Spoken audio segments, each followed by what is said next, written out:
What's up and welcome back. I'm John Stark, back from MovieGuy.com, your favorite blind film critic, and today we're going to talk about The Penguin, Season 1, Episode 2.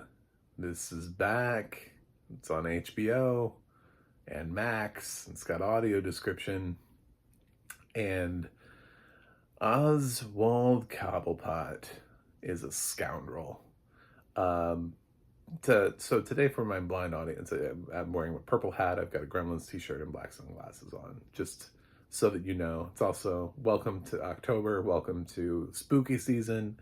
I don't know that the Penguin's really going to qualify, but I'm still going to keep recapping it in October anyway.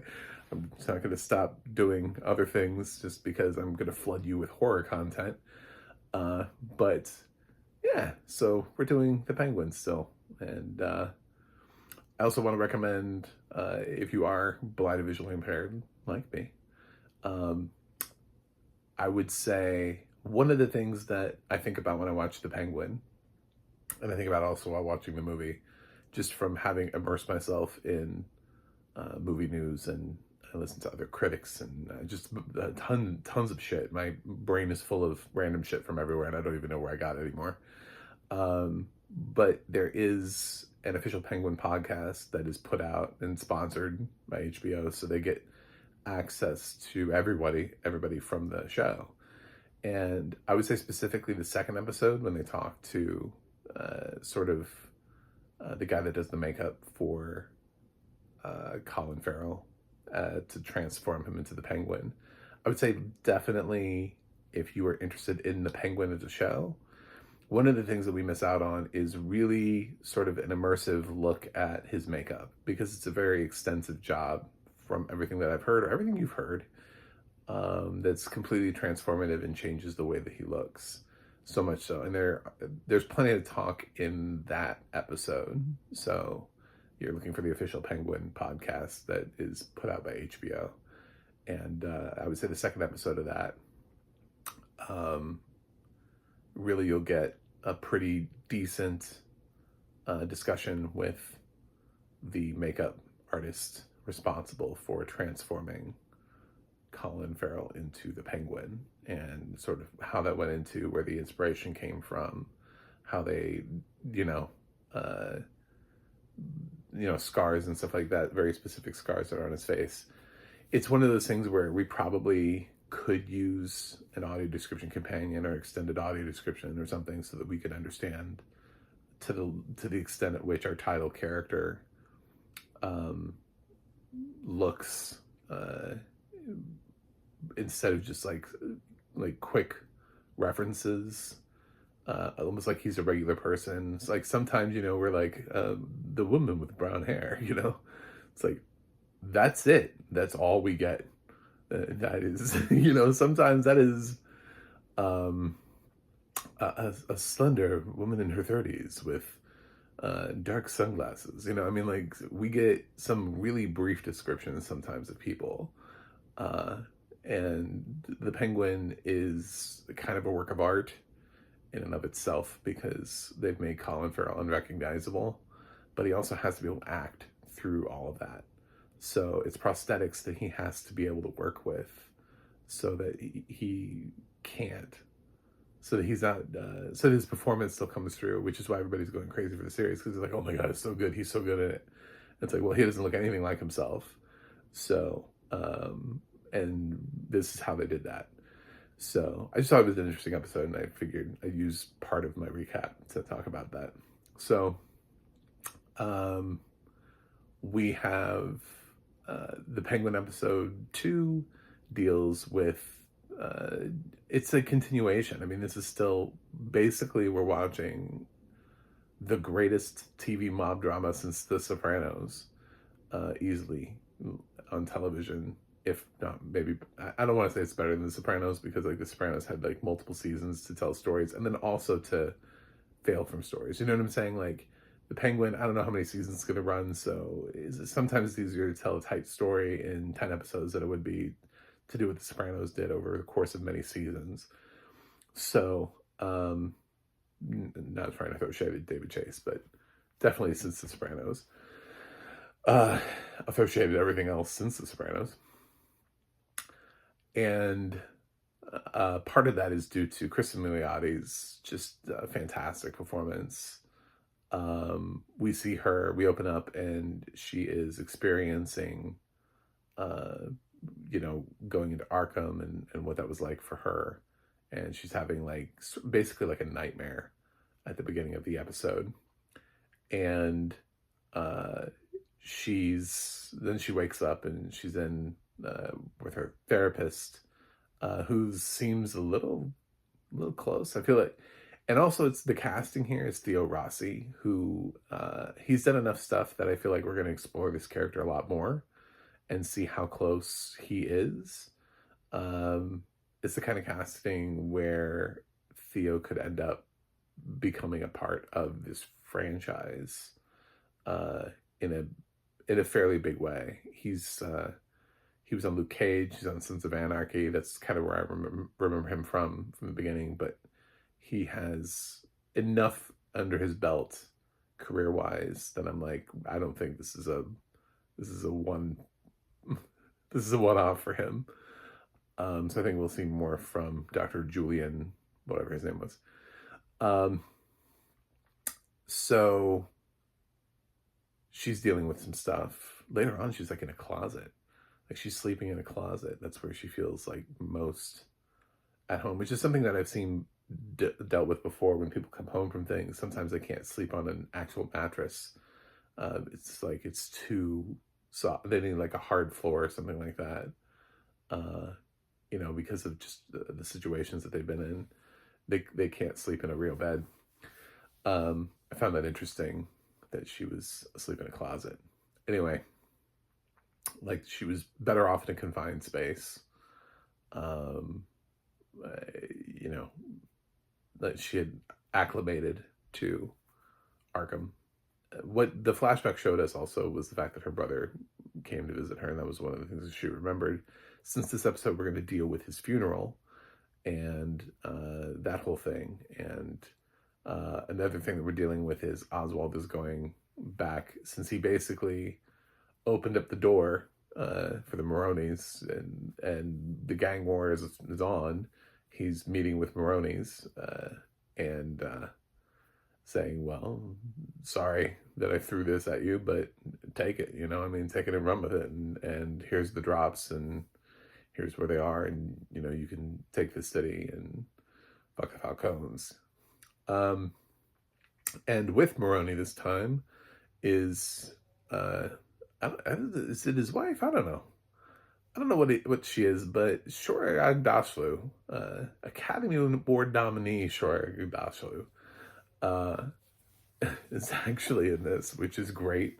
I love her.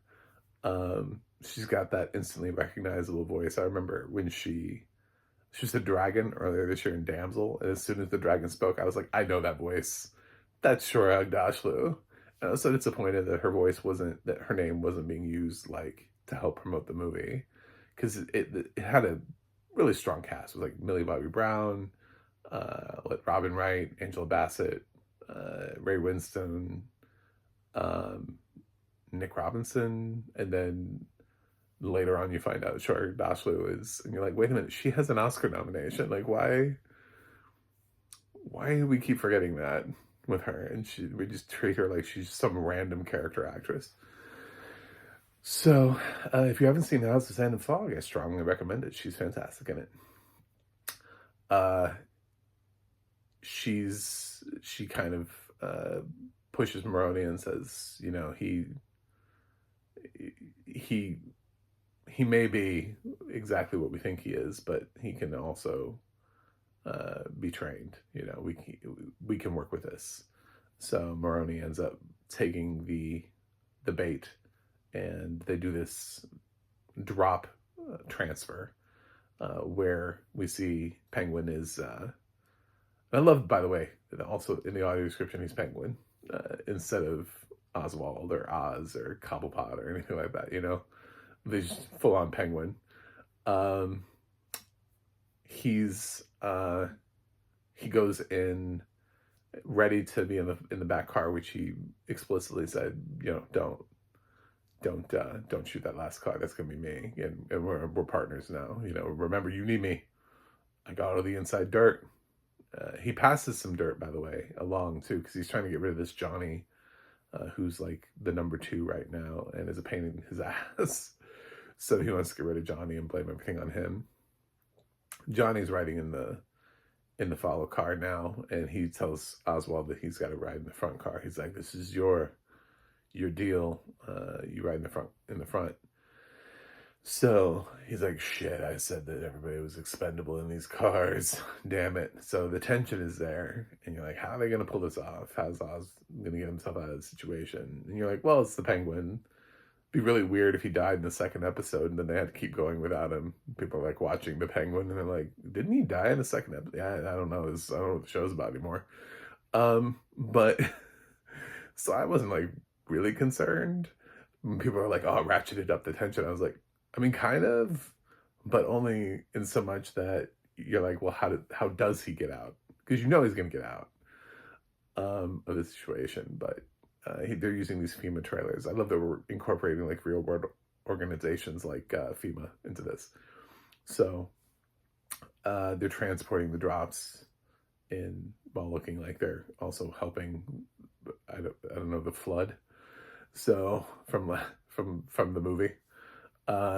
So yeah, they get attacked and he has to make tough choices. And this guy who's got terrible dad jokes that's driving the car, he gets killed. But Penguin saves the guy. There was a guy that he apologizes to that was also part of the Maroney meeting, who's sort of like leading the charge to steal the drops. And he saves that dude's life on the Maroney side, even though that dude was also part of the group that was going to torture him in the first episode. So, pretty interesting. And later on, Sophia, who is, you know, she's like, there's a rat here. She hires this like dirty cop basically to investigate, and the dirty cop just produces somebody from Maroney's crew, and then they ask Penguin to go in there, and they're like, you need to get him out, he's one of ours. And so Penguin's trying to do that, trying to get this guy out, first of all because if he talks it would be bad for him, but he realizes he can't get him out, so he ends up having to kill him. And then they're like, okay, well, obviously the rat is here because they would have done that. So he ends up putting the knife on somebody else. And so the rat problem is solved because it becomes somebody else who's not Penguin, but also sadly not Johnny. And Sylvie shoots that guy instead. And no, she wants to shoot him, sorry, because she thinks that's the one that killed her brother. But the boss of the family, the current operating boss for now, let's be honest, it's Sylvie. There's a lot of themes happening here with Sylvie being a woman, and like, oh well, you should go do something with your life. Even when her cousin walks up and is like, we should go on a girls' trip, you know. I don't know how that scene got so cold so fast, because like the little girl came up, and then like the cousin, all the lights went off, and I was like, what do you think she's gonna do to this little girl in public that you walked up all like hot, you know what I'm saying? You're like, oh my god, I haven't seen you in forever. Oh my god, we need to catch up, you know? And then like her daughter like comes over, and then suddenly she's like, my daughter's with the killer. And I was like, well, this scene doesn't work for me. That was the one thing that I didn't get, was that quick transformation, because that girl just seemed like, you know, she just didn't care. And also, when you see somebody as being like a friend / family member, and you just go, like, why are you so hesitant? Like, you approached her and came in hot with the we should go on a girls trip thing. You know what I'm saying? Like, it's just the whole scene, like her 180 real quickly just because her daughter came over. It's like, your daughter doesn't know she's a killer. It's like a 2-second interaction. Like, You started this. Like, when did you think your daughter wasn't going to find you and follow you? Anyway, that scene didn't work for me, but everything else did. I just thought that that little interaction, which allowed her to sort of look up at her cousin and be like, "I see you. Yeah, yeah, I see you. Don't trust me around your daughter." And it's like, I feel like she's an airhead enough at the beginning of the conversation that she probably wouldn't have connected too many dots. Maybe she's had a little too much to drink. I don't think she would have, pulled back that quickly. It just didn't make any sense from a character development standpoint for unnamed cousin. No, I think she has a name, but she hasn't been shown to be relevant enough more than that's interaction. So we may never see her again. I like the family videos stuff that they had. I thought that was really kind of neat and sweet. And it's like, well, look, Crime Boss is they take family videos. And I was thinking about like the character that John Turturro was playing last season, and I was like, man, so was he taking like these family videos of his kids? Like it like totally puts him like in a different perspective, because I feel like the kind of guy that he was, you just didn't see that, you didn't feel that. So, but then again, Chris Miliotti's doing a really great job here of walking the line of, am I the hero? Am I the villain? Because we haven't really been told a whole lot about her Hangman past. Like there are some insinuations as to, she's crazy and she was committed, but we don't even know how much of it is true. We don't know what she did, how she did it, why she did it. Like, they haven't really gone into any of that. And I'm sure that there are people who are like, well, in Batman lore. And it's like, I feel like this show is trying to do its own thing. So even if you did that well in Batman lore, that doesn't necessarily mean it's in the Penguin lore. I mean, in Batman lore, the Cobblepots are rich. So that, and he's actually been a friend before to Batman. Growing up, they played that too. Is that Oswald, as a little kid, because he was also a wealthy kid, was actually a friend of Bruce's. So they haven't done the Porth angle yet. So they completely flipped that, and they wanted to show somebody who started from the bottom. Now they're here, and so just because you hear the word the Hangman and you see it and you're like, oh, well, this is what's canon. Nothing is canon in this. This is their own adaptation. This is their own universe. They're trying to make it more realistic. So they're coming up with more realistic views on things and the world and how the world really works. And sort of, how would you see these characters maybe even today if they were in society? How would they work? So, which is why he doesn't have weird like fins like Danny DeVito's character in the Tim Burton movie, which really took the Penguin literally. And he's not trying to like eat a fish like every 5 seconds. So yeah, it's just a more realistic take on the Penguin. But I like it, I love it, and I want some more of it. I like it. Anyway, just getting all these song references in here.